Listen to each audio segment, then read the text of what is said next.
সুন্দর ভিউ।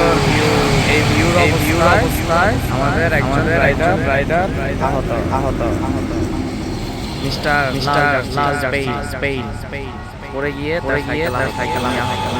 এখন সব ঠিক করার কাজ চলছে। সেই সুন্দর রাস্তা। আবারও আমরা অ্যাক্সিডেন্টের পরে আবারও আমাদের রাইড শুরু করলাম। আস্তে ধীরে আমরা এগিয়ে যাচ্ছি।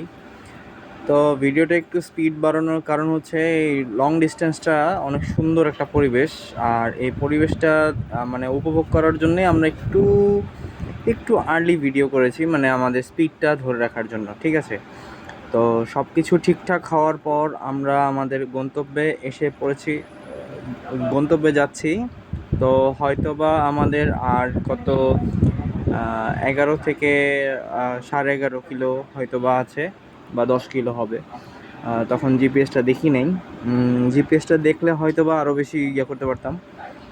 আর এখন আমরা এই যে দেখছেন, মানে প্রচুর অটো ছিল, বাট আমাদের সকাল সকাল বের হওয়ার কারণে আমাদের রাস্তাটা একদম পুরোটাই ক্লিয়ার। যে ক্লিয়ারের কারণে আমাদের ভিডিওটা হচ্ছে আর কি। সব কিছু শেষ করে আমরা অনাকাঙ্ক্ষিত সেই জায়গাটা ভাগ্যকুল বাজারে আমরা পৌঁছে গেছি। তো আপনারা দেখতেই পাচ্ছেন যে এখানে পরিবেশটা অনেক সুন্দর এবং পরিবেশটা অনেক ঠান্ডা, হালকা গরম আর একটু মিষ্টি রোদ। সেই মিষ্টি রোদের মাঝখানেই মনে করেন যে হালকা হালকা করে বাতাস বইছে। তো আমি জুতা খুলে খালি পায়ে হাঁটতেছিলাম যে একটু পানিতে পা দিব। তো ওখানে আমি সাঁতার জানি না দেখে পানিটা পা দিইনি। পরে স্টিমারের মধ্যে উঠলাম, উঠে দেখি ভাই রে ভাই, মনে করেন যে এত গরম যে আমি দাঁড়ানোর কোনো ওয়েই পাচ্ছি না।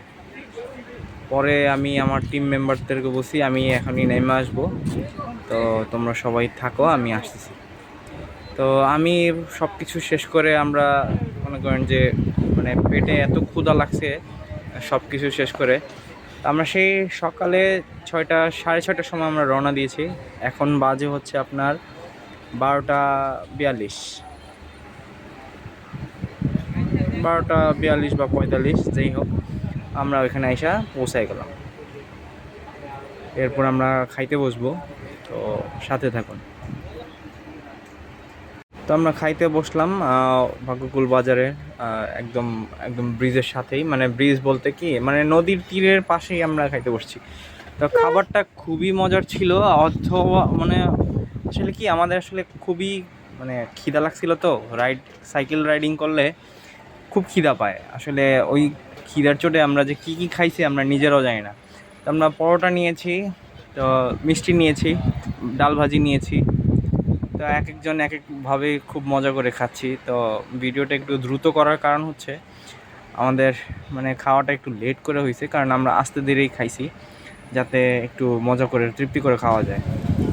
তো মিষ্টি খাওয়ার আমরা এখন আগেই আমাদেরকে এই ঘোলের দোকানদার বলতেছে যে আপনারা ঘোলটা খাইলে মানে মিষ্টির আগে ঘোলটা খাইলে ঘোলটার স্বাদটা খুবই মজা পাবেন। টেস্ট কি লাচ্ছির মতো? তো তারা এই প্রসেসিংটা কখনোই তাদের কাছে রাখে না, মানে দেখায় না। এটা তাদের সিক্রেট একটা রেসিপি। তো এই রেসিপিটা মানে মিষ্টি খাওয়ার আগেই আমাদেরকে এই ঘোলটা সাজছে। তো আমরা এই ঘোলটা খাওয়ার পরে খুবই মজা পাইছি। সেই ঘোল।